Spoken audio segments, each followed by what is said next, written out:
മകളുടെ മുടികൊഴിച്ചിലിന് പരിഹാരമായി അമ്മയിൽ നിന്നും പകർന്നു കിട്ടിയ വെളിച്ചെണ്ണക്കൂട്ടിൽ നിന്ന് സംരംഭകയായി മാറിയ വിദ്യയുടെ ജീവിതാനുഭവമാണിത്.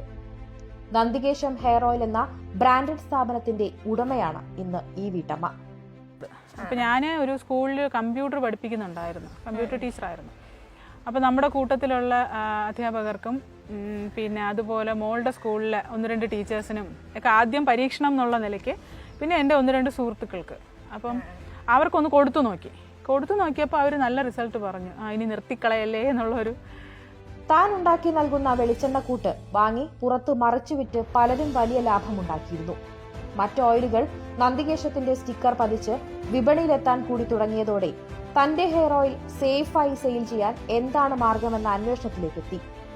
വ്യവസായ വകുപ്പിൽ നിന്നും ലഭിച്ച മാർഗനിർദ്ദേശങ്ങളുടെ പിൻബലത്തിൽ വിദ്യ നന്ദികേശം എന്ന ബ്രാൻഡിന് രൂപം നൽകി. വ്യവസായം തുടങ്ങാനുള്ള എല്ലാ സാഹചര്യങ്ങളും നമ്മുടെ ഗവൺമെന്റ് ഒരുക്കി തരുന്നുണ്ട്. നമ്മളൊന്ന് അതിന് നിന്ന് കൊടുക്കുക എന്നുള്ളത് മാത്രമേ ഉള്ളൂ.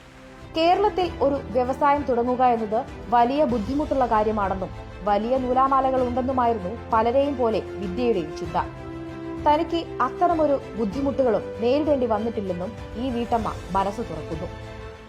കേരളത്തിലൊരു ബിസിനസ് തുടങ്ങുക എന്ന് പറഞ്ഞാൽ ഭയങ്കര സംഭവമായിട്ടും അല്ലെങ്കിൽ അതിൻ്റെ പിന്നിൽ ഒരുപാട് നൂലാമാലയുണ്ടെന്നൊക്കെയാണ് ഞാൻ കേട്ടിട്ടുള്ളത്. പക്ഷേ നന്ദികേശത്തിൻ്റെ ബേസിൽ ഞാൻ പറയുകയാണെന്നുണ്ടെങ്കിൽ എന്നെ സംബന്ധിച്ച് ഈ പറഞ്ഞ പ്രശ്നങ്ങളൊന്നും ഉണ്ടായിട്ടില്ല എന്നുള്ളത് തന്നെയാണ്.